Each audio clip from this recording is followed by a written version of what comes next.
Hello! Thanks for joining our digital Sunday school, where we can pray, talk, hear a Bible story, and learn from God in our own homes. We're going to start by talking to God. Get ready by putting your hands together and closing your eyes so you don't get distracted. Dear God, we've seen you use your power to help and heal people in these stories.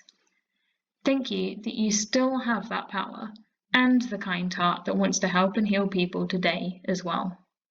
Amen. We're going to think about authority today.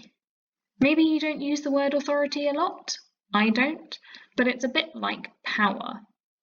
And someone who has authority is someone who has the power to tell you what to do, or the power to make rules you have to follow. It can be hard to have someone else telling you what to do, but it can also be a very good thing. Imagine you were playing a game like Snakes and Ladders for the first time. If no one told you the rules, you'd be stuck. Maybe you wouldn't roll the dice and you'd just move one square at a time. Or you would go past the ladders and not use them to get further through the game. You wouldn't know that you have to slide your counter down a snake. You might even think you lost the game when you first touch a snake because it would eat you. That wouldn't be a very fun game at all. No, we need someone to tell us how to play the game, and it has to be the right person. In this case, someone who knows the rules. In a minute, you can pause the video and talk about rules you have in other parts of your life. At home, in school, in clubs. You can talk about who makes them, who has the power to tell you what to do, and why is it good to listen to them. Why don't you pause the video now?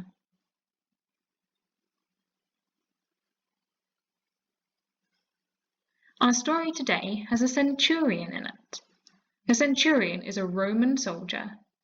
A soldier with lots of authority because a centurion was someone in charge of 100 other soldiers. And he had the power to tell them all what to do. All 100 of his soldiers had to do exactly as he said, otherwise there would be big trouble. This centurion lived in Capernaum. Because he was an important man, he would have had lots of servants. And just like the soldiers, the servants would have had to do exactly what the centurion said. One of these servants was very ill, really ill, and if he didn't get help soon, then he would die.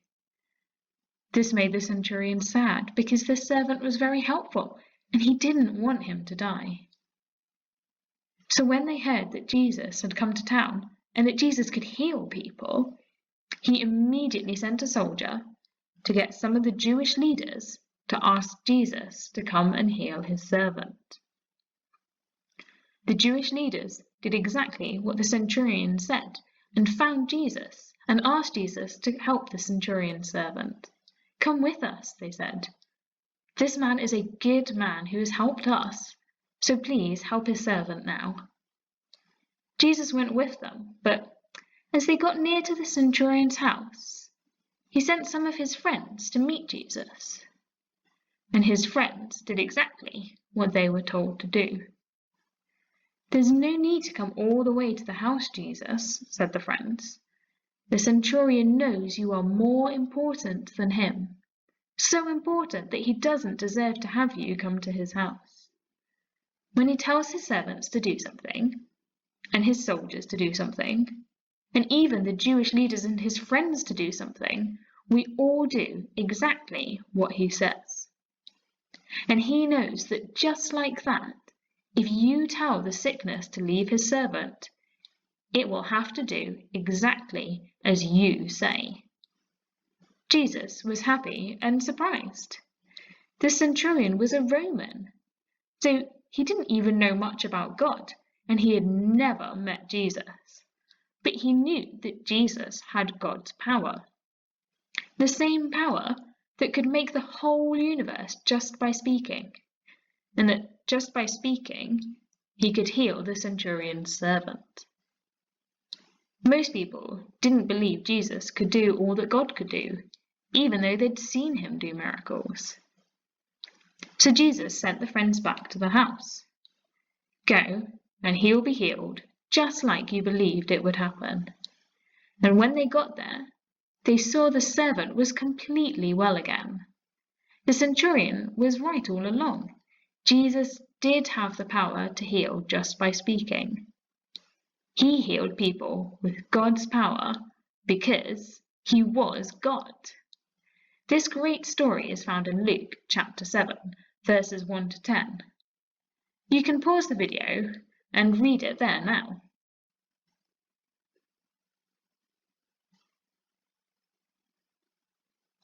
Do you remember the verse we were learning from Mark chapter 2, verse 17? Maybe these pictures will remind you what the first half of this verse says.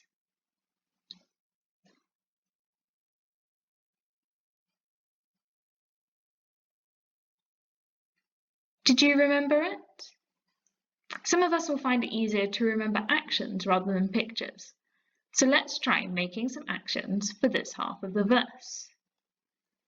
The first thing is, Jesus said, to put your hands around your mouth like you were shouting, but you can just use your normal voice.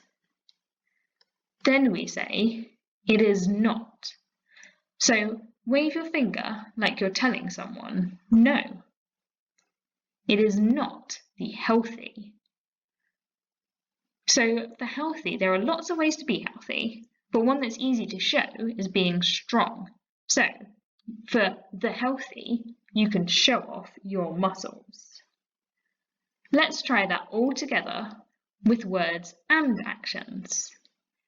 Jesus said, it is not the healthy. Great. Our next words are who need a doctor. So, to show a doctor, we're going to make a stethoscope for listening to a heart, because that's one thing that doctors do. Stick one finger in your ear and put the other hand on your chest, and you can even tap on your chest to make a heart noise. Let's try that with the words, who need a doctor. And the last words are, but those who are ill. This is a fun one. You can pretend to be ill. Holding your tummy like you have stomach ache is the easiest way to do that. Let's try them all together with the actions and words. Are you ready? Jesus said, it is not the healthy who need a doctor, but those who are ill. Well done!